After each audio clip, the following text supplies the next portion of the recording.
Graça e paz, meus amados irmãos. Deus abençoe neste dia maravilhoso. Finalzinho de março, graças a Deus, estamos terminando já, o terceiro mês do ano. Mas neste momento, meus amados, vamos pedir a Deus, vamos orar, vamos conversar com Deus.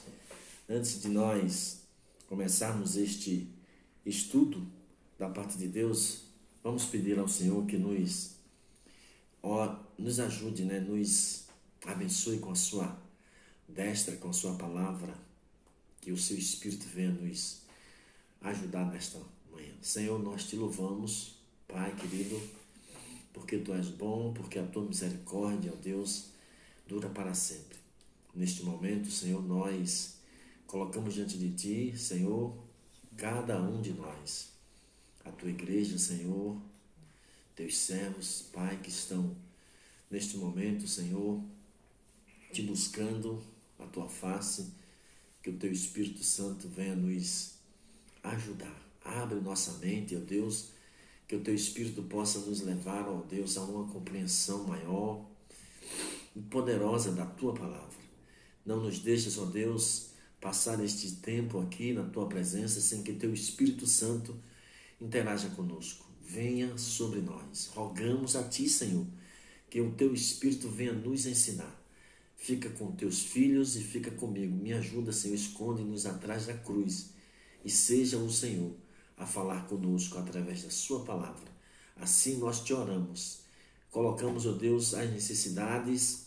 Ó Deus, se há alguma luta, Senhor, enfermidade, algum espírito, ó Deus, que tem trazido, Pai, dor, sofrimento, nós Te pedimos que o Senhor repreenda, manieta-os, ó Deus, anula, Senhor, esta entidade maligna, Senhor, e dá Teu filho, a Tua filha, Senhor, a igreja do Senhor Jesus a vitória.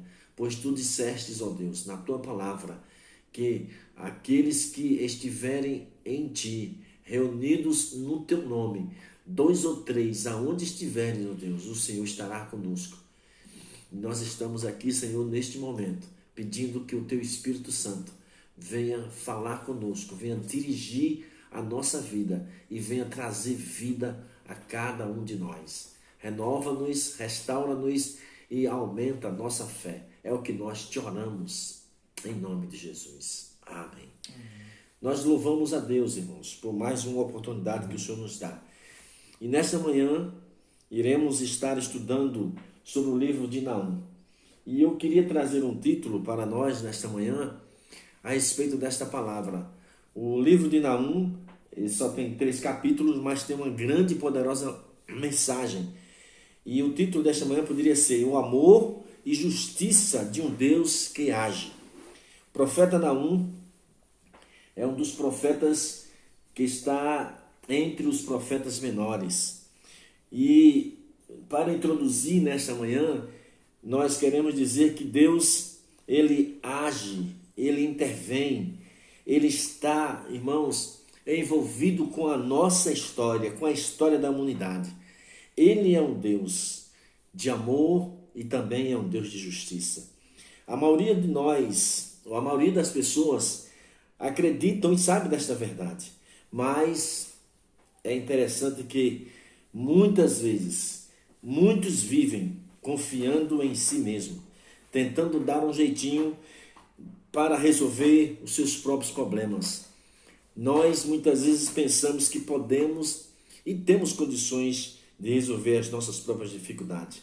Assim viveram os judeus, os israelitas, os ninivitas durante muito tempo. Mas Naum é a voz que surge em nome do Senhor, anunciando que chegou o tempo da manifestação da justiça de Deus. Será que a sua justiça tem alguma coisa a ver conosco? Será que a justiça de Deus tem a ver com o que nós estamos vivenciando hoje sobre a terra? Será que a justiça de Deus, ela tem conexão com o que a igreja, as nações estão passando por hoje? Ou é isso uma coisa só do passado, só existiu no passado? Gostaria de, nesta manhã, estar desenvolvendo estes princípios? Como Deus pode ser ao mesmo tempo amor e justiça? Questões como estas são tratadas nesta profecia de Naum e devem ser conhecidas e aplicadas à nossa realidade. O propósito do livro de Naum é basicamente duplo, né? Um é que Deus usou a profecia, né? Este profeta, pronunciar a destruição eminente dos ímpios da cidade de Nínive. E a cidade de Nínive era uma cidade cruel, uma nação ímpia, que era a capital da Assíria e não temia a Deus. E Deus estava, através do profeta Naum, trazendo juízo para aquela cidade. E ela não ia ficar impune com o que estava acontecendo. O segundo propósito era, ao mesmo tempo, Naum entrega uma mensagem de consolo ao povo de Deus, né? O povo que estava sob o domínio não ficasse desesperado porque o sangue dos inocentes que foram derramados, Deus ia trazer justiça e estabelecer a sua paz e o seu reino sobre aquela cidade. O livro de Naum é um livro que tem algumas características, pelo menos 3, né? E ele é um dos 3 livros, né, proféticos do Antigo Testamento, cuja mensagem é dirigida quase que exclusivamente a uma nação estrangeira. Os outros 2 é Obadia e Jonas. O segundo, o aspecto básico, né, sua característica básica, seu conteúdo profético e a sua linguagem poética acha-se cheia de metáforas descritivas e tem quadros verbais e linguagem franca como nenhum outro livro da Bíblia. E a terceira característica é uma essência notável da mensagem de Judá concernente aos pecados e à idolatria da nação. Talvez porque o livro tenha sido escrito durante as reformas do rei Josias, em 2 Reis, capítulo 22, versículo 8 ao 23, versículo 5. Pelo contrário, traz a palavra de esperança, consolo à cidade de Judá. Mas Naum, ele profetizou nos reinados de Manassés, de Amon e de Josias, que são reis, né? Foram reis de Judá, enquanto Jeremias e Sofonias profetizavam em Israel. E com o cumprimento da sua profecia, Judá se livrou dos seus opressores, que eram, na verdade, os assírios.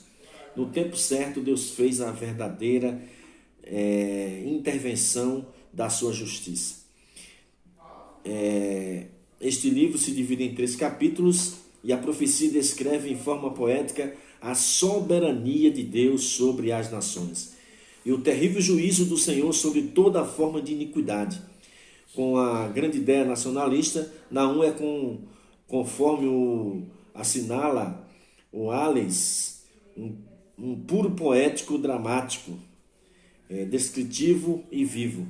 Pela lucidez de sua imaginação e as características do seu estilo, Naum ele é insuperável entre os profetas. Eu queria trazer aqui alguns tópicos para a nossa reflexão nesta manhã, meus amados. E muitos ensinos proféticos, né, provêm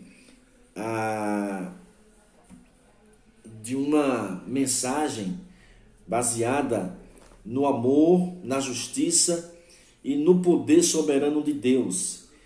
E às vezes a gente não tem ideia de como estas profecias elas são tão atuais para nós e como elas podem ser aplicadas na nossa realidade, onde muitas vezes a gente percebe e percebe e verifica, né, e vive diante de tanta injustiça, de tanto pecado, né, de tanta, às vezes, como nós podemos ver, né, no nosso país, alguém fazer um enredo de uma escola de samba e batendo em Jesus, né, alguém fazendo uma marcha e criticando que Jesus é homossexual.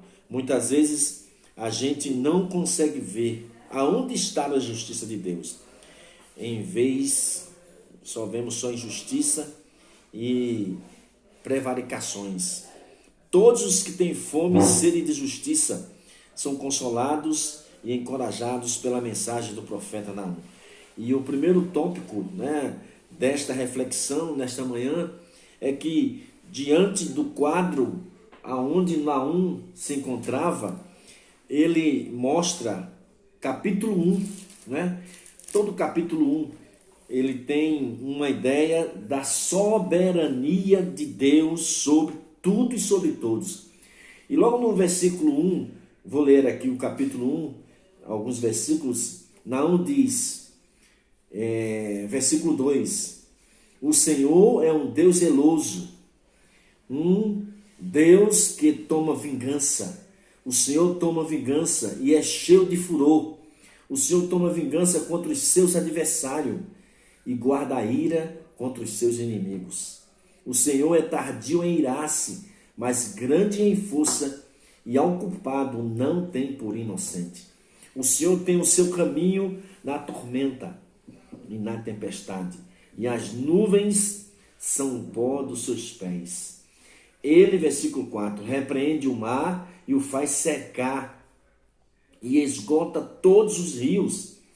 Desfalece Bazã, Carmelo, e a flor do Líbano se murcha. Os montes tremem perante ele, e os outeiros se derretem, e a terra se levanta na sua presença. Sim, o mundo e todos os que nele habitam. Quem parará diante do seu furor? E quem subsistirá diante do ardor da sua ira? A sua cólera se derramou como fogo, e as rochas foram por ele derribadas. O versículo 7 diz, o Senhor é bom, uma fortaleza no dia da angústia, e conheces os que confiam nele. Glória a Deus. Só nesses versículos, irmãos, a gente percebe e estes versículos refletem exatamente que Deus é soberano sobre todas as coisas, sobre todos. Neste primeiro capítulo descreve o poder soberano de Deus como Senhor de todas as coisas. O profeta nos ensina que todo mundo físico, os poderes, exércitos, governos e nações, bem como todas as pessoas, querendo ou não, concordando ou não, gostando ou não, estarão ou estão sujeitos ao domínio do Senhor. Eu gostaria que os irmãos lessem comigo o Salmo de número 24. O Salmo 24, versículo diz, do Senhor é a terra e a sua plenitude, o mundo e aqueles que nele habitam. No Salmo 103, o salmista também nos diz, no versículo de número 19, o Senhor tem estabelecido o seu trono nos céus, e o seu reino domina sobre tudo. Estes versículos nos mostram o quanto Naum ele é ousado em sua sentença, pois diante de todo o poderio do rei da Assíria e da fortaleza de Nínive, o profeta anuncia a dominação do Senhor sobre os assírios. A gente percebe que Deus se instrumentalizou dos medos e dos persas,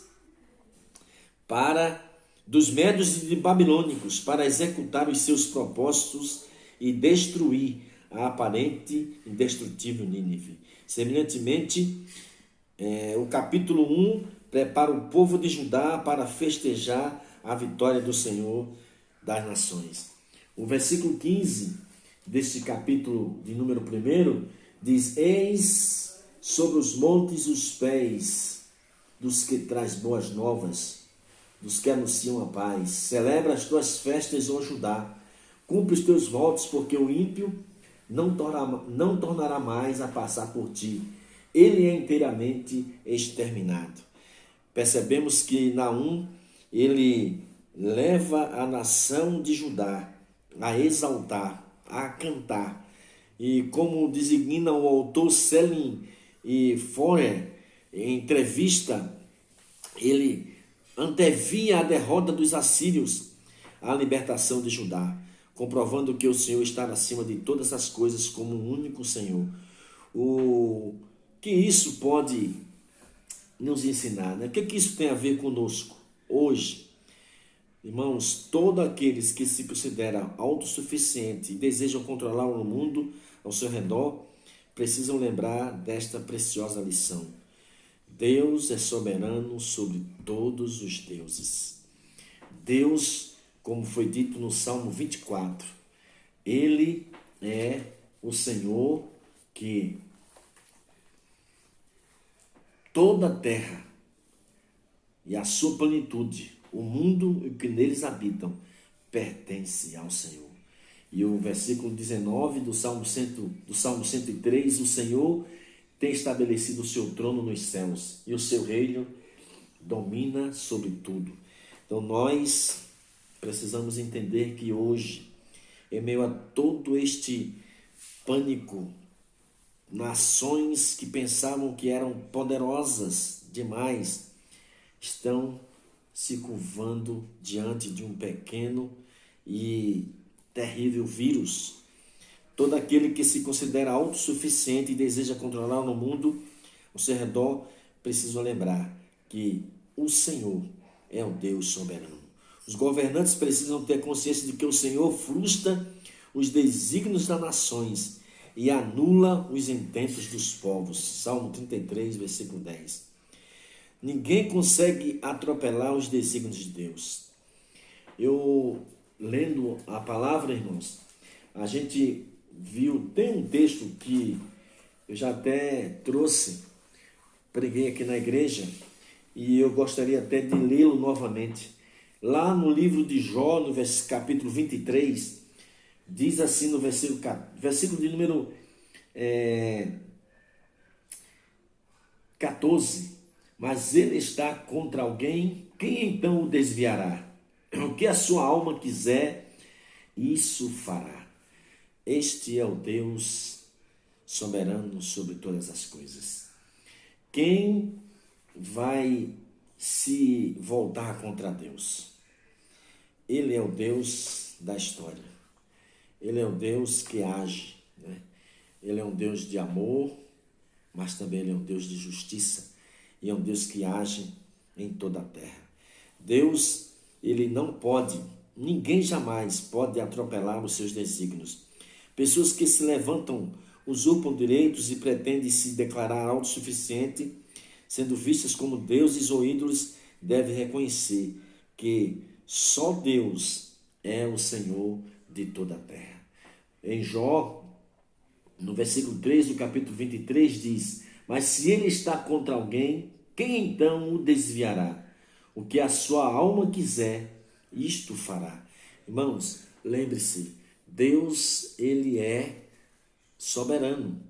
A sua soberania, eu tenho falado aqui nessas palavras que temos dito aqui aos irmãos, que Deus, mesmo diante daquilo que nós pensamos que estamos e somos incapazes, Deus te surpreende.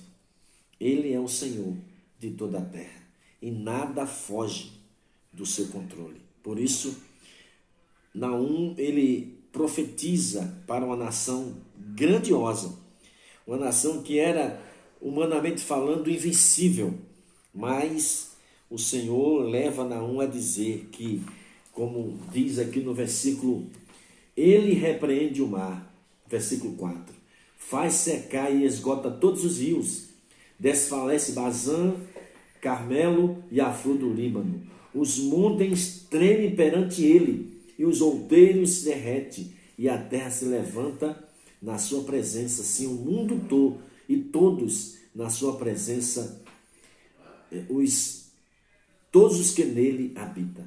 Então, Deus, Ele é o Senhor Todo-Poderoso e soberano sobre todas as coisas. Também Naum nos ensina, né, como reflexão nesse pequeno estudo, que Deus também, além de ser soberano sobre todas as coisas, Ele faz justiça sobre a terra. E percebemos diante disto, no mesmo capítulo 1, o Senhor é como uma inundação transbordante, versículo 8.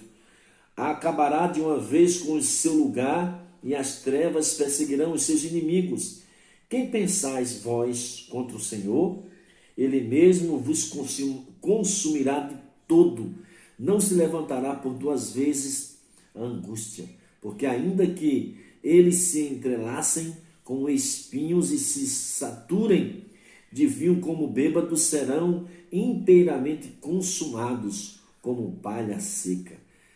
De ti saiu um que pensa mal contra o Senhor, um conselheiro de Belial. Assim diz o Senhor no versículo 12: por mais seguros que estejam, e por mais numerosos que sejam, ainda assim serão exterminados, e ele passará. Eu te afligi, mas não te afligirei mais.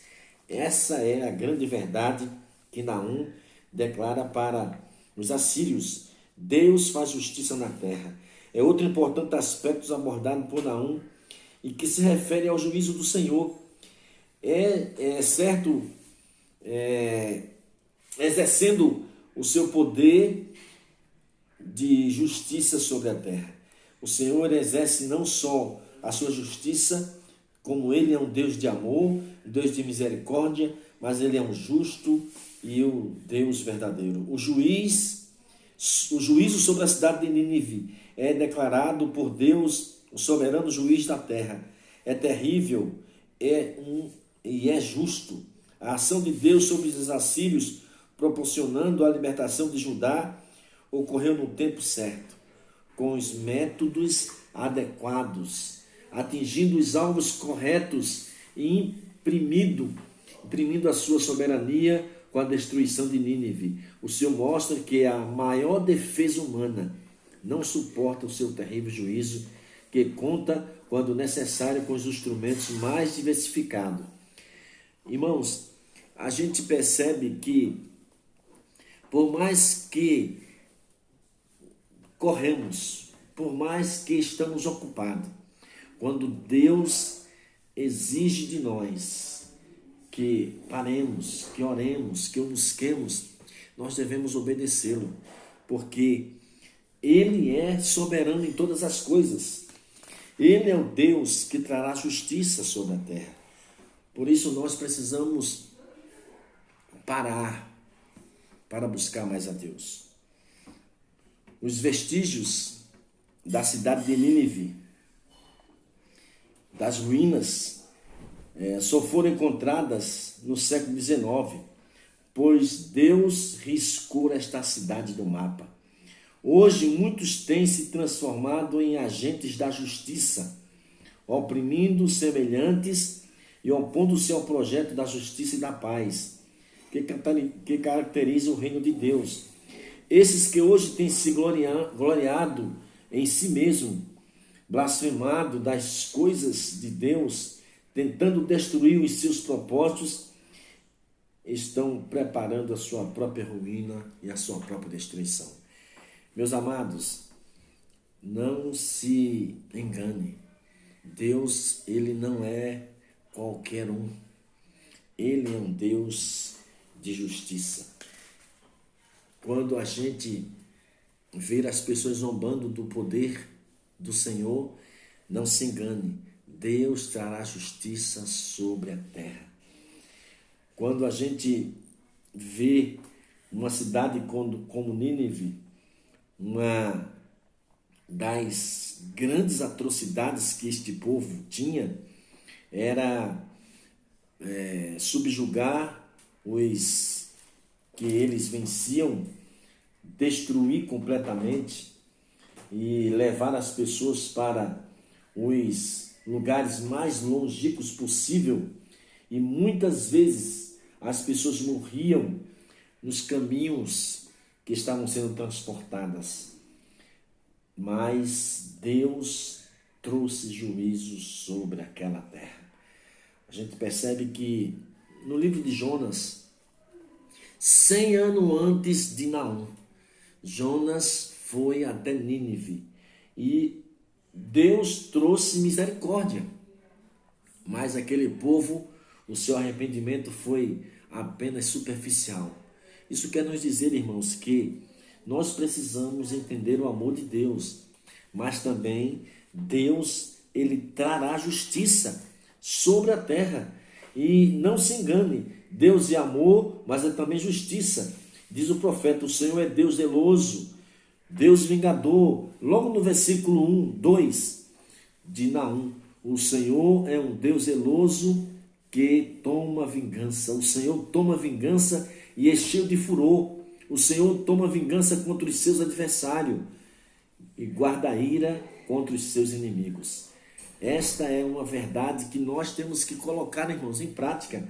Veja o que diz o versículo 3. O Senhor é tardio em irar-se, mas grande em força, e o culpado não tem por inocente. O Senhor tem o seu caminho na tormenta e na tempestade, e as nuvens são o pó dos seus pés. Então, nós que estamos servindo ao Senhor e estamos vivendo esses dias de grande dificuldade em toda a terra, Deus sabe o que está fazendo, irmãos. Deus, ele conhece o meu, o seu, o nosso coração, ele sabe quem são os seus. Portanto, o Senhor, ele é o Deus zeloso. O Senhor toma vingança contra os seus adversários. O Senhor é tardio em irar-se, mas ele jamais vai nos sentar ocupado. Por isso mesmo, a gente estando aqui na igreja, com a palavra de Deus na mão, devemos ter muito cuidado com aquilo que nós estamos verdadeiramente realizando para Deus. A gente, quando lê isto aqui, a gente olha mais para o lado do ímpio. É certo, irmãos, Deus, ele não vai alisar, o ímpio vai ser realmente levado pela ira e pela vingança do Senhor. Mas o Senhor também, quando a gente olha, Deus trouxe os ninivitas como sendo instrumento dele para trazer juízo sobre o povo de Israel. Então, as 10 tribos que ficaram do lado do norte foram destruídos completamente pelos assírios. Então, nós devemos prestar bastante atenção. Este é um pequeno livro, mas de grandes lições espirituais para nós. Deus é soberano sobre todos. Deus faz justiça na terra. E, por último, o profeta Naum, ele nos ensina que, além de Deus ser um Deus soberano sobre todas as coisas, e ele faz justiça sobre toda a terra, este é o Deus que se compadece daqueles que confiam nele. E no versículo 7, o Senhor é bom, uma fortaleza no dia da angústia, e conhece os que confiam nele. Nós estamos confiando no Senhor nestes dias que estamos de quarentena? Será que confiamos no Senhor? Salmo 27, queria que os irmãos abrissem aí sua Bíblia, no versículo de número 14, diz assim, irmãos: espera no Senhor, anima-te, Ele fortalecerá o teu coração. Espera, pois, pelo Senhor. Esperar, irmãos, é confiar. No versículo 1 diz: o Senhor é a minha luz, a minha salvação. A quem temerei? O Senhor é a força da minha vida. De quem me recearei? Deus, ele é o Senhor que se compadece daqueles que nele confia. Então, mesmo diante da opressão, mesmo diante de uma situação tão adversa, uma miséria dessa que estamos vivendo, mortes e mortes, medo sobre toda a terra, mas os que confiam no Senhor são como o monte de Sião, que não se abala, mas permanece para sempre. O salário do pecado é a morte. Lá no livro de Romanos, capítulo 6, versículo 23, diz isso. Deus aplica o seu juízo sobre a iniquidade, mas se compraz, se alegra.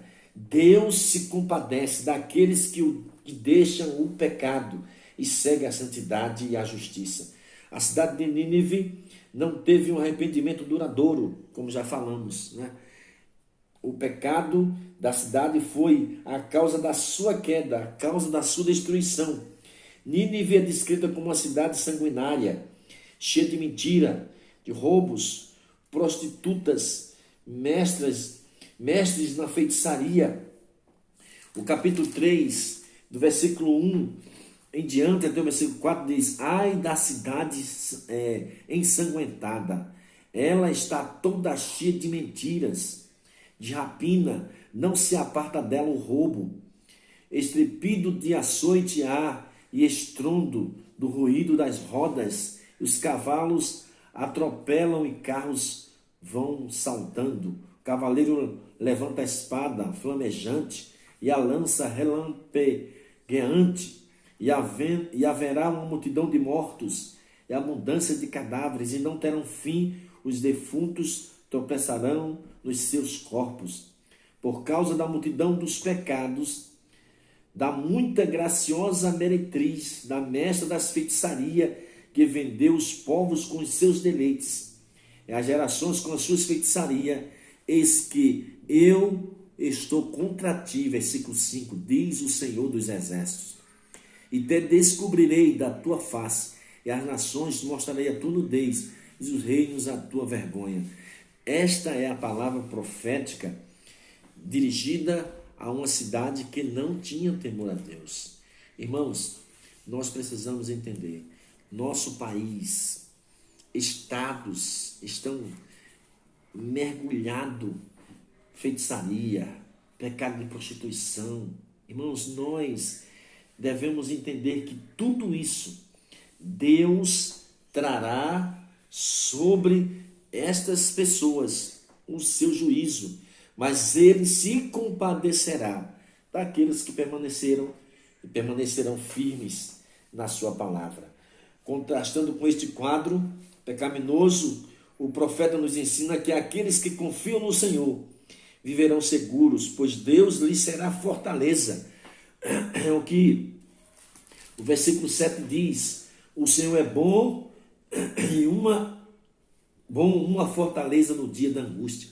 Então lembre-se, meu amado, hoje estamos vivendo nesta pandemia, mas confia, acredita, Deus é a tua fortaleza. Como falamos anteriormente aqui nos outros cultos, no Salmo 46, Deus é o nosso refúgio, fortaleza, socorro bem presente no dia de angústia. É o que o profeta Naum nos diz: o Senhor é bom, uma fortaleza no dia da angústia, e conhece os que confiam nele. Então, se você confia no Senhor, o Senhor te conhece, e o Senhor trará sobre ti regozijo. E ele trouxe isso para o povo de Judá. A bondade do Senhor, ela é palpável, especialmente para o povo que confia no Senhor. Vale a pena ficar sempre do lado do Senhor. Vale a pena viver em santidade. Vale a pena experimentar a proteção, a graça misericordiosa do Senhor para conosco. Naum apresenta um ideal nacionalista, defendendo a salvação de Judá. Com uma nação que confia no Senhor, o povo recebe com esperança a mensagem profética.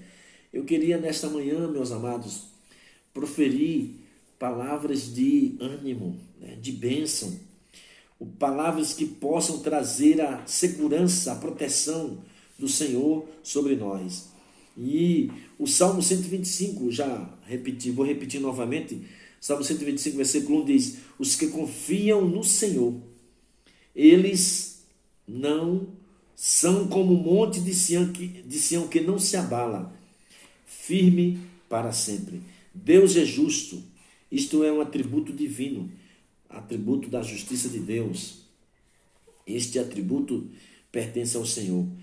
Tem um texto, gosto sempre de ler esse texto, está lá no livro de Hebreus, e esse versículo no capítulo 6, versículo 10 diz: porque Deus não é injusto. Esta é a verdade bíblica. Deus não é injusto para se esquecer da vossa obra, do vosso trabalho, do vosso amor para com o seu nome. Mostrastes enquanto servistes aos santos e ainda servis. Então, Hebreus 6, nos 10, nos ensina que Deus, como o profeta Naum, Deus, ele é justo. E esta sua justiça é sobre aqueles que confiam nele, daqueles que não se atemorizam, pois possuem uma proteção especial do Senhor. Onde está depositada a nossa confiança? Aonde está a minha, a confiança daqueles que estão hoje servindo ao Senhor? Em meio a toda esta grande dificuldade, o apóstolo Paulo apresenta e afirma, 2 Timóteo, capítulo 1, versículo 12, porque sei em quem tenho crido, e estou certo de que ele é poderoso para guardar o meu depósito até aquele dia. Que o Senhor, nesta manhã, nos ajude a estar firmados, como o apóstolo Paulo. Eu sei em quem tenho crido. Em quem você tem crido? Eu tenho dito aqui na igreja, meus amados, tenho dito aos irmãos, quem é Jesus para você? Quem é o nosso Deus? E estas perguntas, irmãos, estão claramente respondidas na Bíblia. Vai lá para Isaías 40, vai dizer quem é o Deus a qual nós servimos. Um Deus que Naum descreve com todas as letras. Ele é o Deus soberano. Ele é, como o título desta palavra nesta manhã, amor e justiça de um Deus que age na história, que age na minha vida, que age na sua vida, que age na sua casa, que age na sua família, que age na igreja. Este Deus soberano, ele está registrado como um Deus único e um Deus que nós devemos confiar. Quem é Deus para você? Isaías escreve, é um Deus que não tem fim, é um Deus eterno, é um Deus todo-poderoso. No livro de Salmos 139 diz, para onde fugirei, Senhor, da tua presença? O Senhor está presente, o Senhor nos guarda, o Senhor nos livra. E quando nós olhamos para a palavra, quando Jesus chama os seus discípulos e pergunta, o que as pessoas estão dizendo quem eu sou? E aí ele chama os discípulos e diz, vocês, Pedro, Tiago, João, vocês discípulos, o que eu sou? Quem eu sou? Né? O que diz as pessoas que eu sou? E eu queria nesta manhã, irmãos, estar encerrando esta palavra, que eu e você devemos olhar, entender, a minha confiança está na minha força, no meu dinheiro, na igreja grande, igreja. Nossa confiança está depositada em que pilar? Qual é a coluna? O profeta Naum diz, o Senhor é bom, uma fortaleza no dia da angústia. Então a minha confiança deve estar nesta fortaleza, deve estar nesta rocha. A mensagem de Naum sobre a justiça de Deus deve ser novamente pregada hoje. Precisamos da paixão pela verdade, pela justiça que ele nos descreve nestes 3 capítulos apenas, mas que é verídico e serve nos nossos dias atuais. O mal deve ser anunciado, o mal deve ser verificado, o mal deve ser denunciado e o mal deve ser atacado. E nós precisamos viver confiados na pessoa do nosso Senhor Jesus Cristo. Que o Senhor nos abençoe nesta manhã, nos dê um dia de paz. O Senhor nos leve para os nossos lares, a nossa casa possa edificar um altar de confiança em Deus. Eu e você, cada presbítero, cada diácono, cada membro, cada servo do Senhor, cada ouvinte, nesta manhã possa entender que esta mensagem que foi escrita, né, ela foi pronunciada, né, no ano 630, 620 antes de Cristo, mas ela tem um valor profético, profundo, real, um poder sobrenatural. Deus, ele é um Deus de amor. Ele é um Deus de justiça. Ele é um Deus que está agindo na história da igreja. Ele é um Deus soberano sobre todos os povos, sobre todos os reinos. Ele é um Deus que se compadece daqueles que nele confia. Oremos ao Senhor. Senhor, obrigado. Ó Deus, pela esta palavra. O Senhor tem nos ensinado, Senhor, nestes dias que estamos em quarentena, de que Tu és a nossa maior esperança. Tu és a nossa rocha. Tu és a nossa força. Tu és o Senhor que estás entronizado entre os querubins. Mas Tu és o Deus que tem agido sobre toda a terra. Ó Pai, diante desta palavra, Senhor, uma nação inteira, Deus, foi completamente destruída porque não confiou, porque não se deixou levar pelo Teu poder, pela Tua graça, pelo Teu amor. Deus, não nos deixa, Senhor, ser confundido, Pai. Ó Deus, não nos deixa, Senhor, em nome de Jesus, ser, ó Deus, enganado com o engano, Senhor, da soberba. Ó Deus, com o engano do pecado que se alastra por toda a terra. Deus, nos ajuda, Senhor, a estar firmados na Tua soberania, no Teu poder, Senhor, onisciente, na Tua graça soberana, Pai, no Teu grandioso amor para com todos aqueles que se arrependem e que buscam e que confiam em Ti. Queremos esperar, Senhor, somente em Ti. Queremos buscar somente a Tua face. Ajuda, Senhor, as nossas igrejas. Ajuda-nos, Pai amado. Deus querido, a nos firmarmos mais em Ti. Fica conosco, em nome de Jesus. Sustenta, Senhor, cada um de nós. Abençoa as famílias. Ó Deus, os lares. Senhor, neste momento, ó Pai, em que nós estamos vivendo, Senhor, de tantas incertezas, leva, Senhor, a cada um de nós a confiarmos em Ti, a crermos que o Senhor tem em Suas mãos. Tu és o dono, Tu és aquele que tem todo o poder, está em Tuas mãos, ó Pai, o poder da vida e o poder da morte. Fique conosco, ajuda-nos, que entregamos a Ti, Senhor, nossos filhos, que entregamos a Ti, Senhor, nossas finanças, que entregamos ao Senhor, ó Pai, entregamos aos Teus pés a igreja de Cristalina, a igreja de Ceilândia. Senhor, entregamos aos Teus pés os pastores, nossa denominação. Entregamos aos Teus pés, Senhor, as nossas dificuldades. Senhor, entregamos aos Teus pés nossas limitações. Confessamos a Ti, Senhor, e colocamos nos Teus pés nossos pecados. Nos arrependemos nesta manhã, Senhor. Senhor, tira de nós toda a incredulidade e leva-nos a confiarmos somente a Ti, a nossa vida, em nome de Jesus. Amém. Deus nos abençoe, irmãos, e nos espere. À noite estaremos de volta com a palavra de fé para o seu coração. Deus abençoe a todos, em nome de Jesus. Amém.